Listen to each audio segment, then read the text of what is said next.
Blessed, already a missionary in Burma, he was sent back to his country owing to ill health and was given the task of supervising the magazine Le Missione Cattoliche. He needed person to look after the administration of this work. The task of supervising the work was given to Sister Donis, who belonged to the Sisters of Reparation. Even before being one of the Sisters of the Reparation, she had always been attracted by missionary life.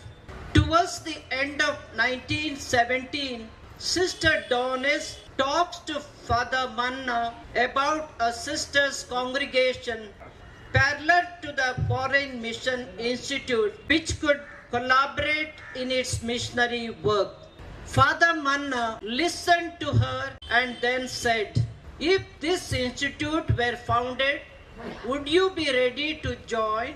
Sister Donis bowed her head and answered, "Yes, I would."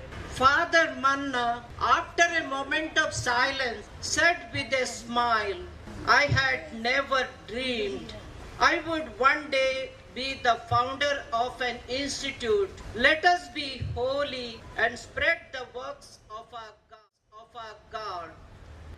A young lady, Josephina Rodolfi, was leading a life full of anxiety, the same alternation of doubts as aspirations, not knowing what God was preparing for her somewhere else. 1914, her father brought home the first issue of Propaganda Missionaria.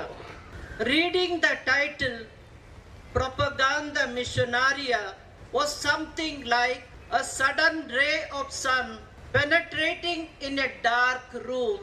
She said to herself, "I have found it. I have found it. I want to be a missionary." But where?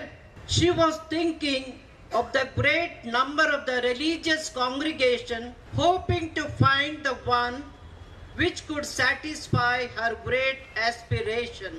In the evening of December 31st, 1916, Josephina was in this distressing condition which kept her away from sleep. Midnight was striking and she closed her eyes, oppressed by other worries which made her mood still worse. She called for God's help and strange things happened.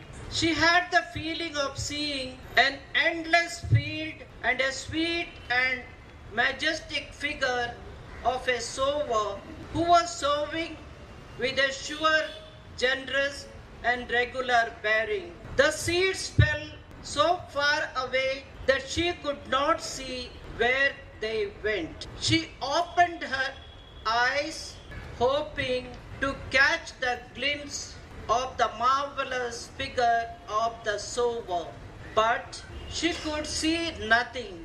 With a cheerful heart, she fell asleep. Her missionary fervor was unrelenting from that time on. That seed which fell beyond the horizon of that field without borders.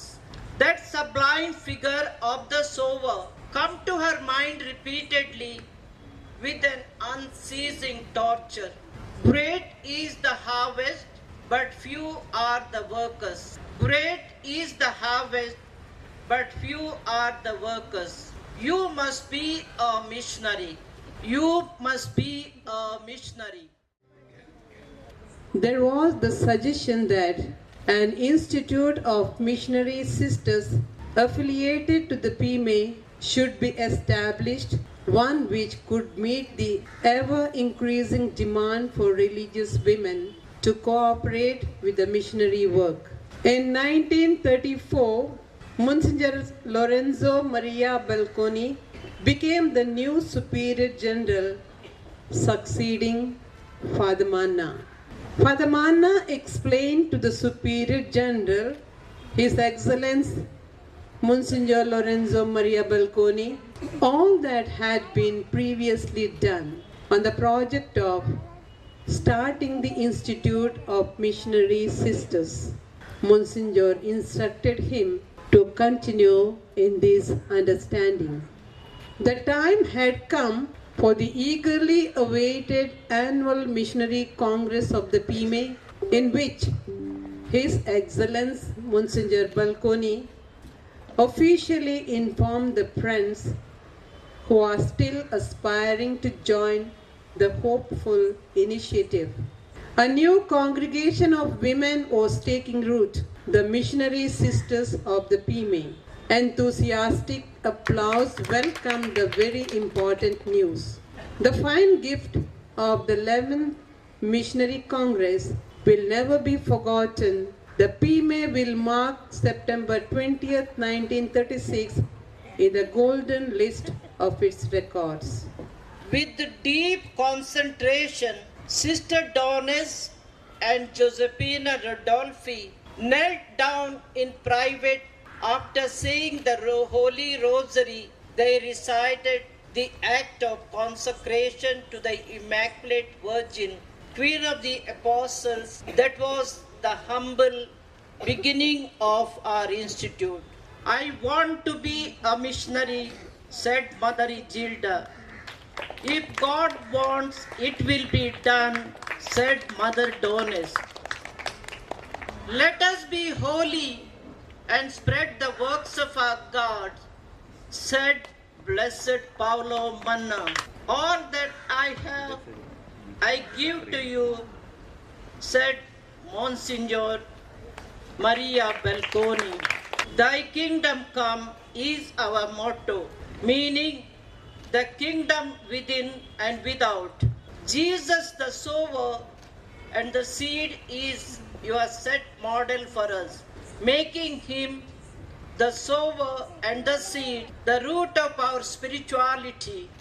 Help us through your prayers and blessings from above to give light to the value of Christ, so far the seed of his never dying word. Immaculate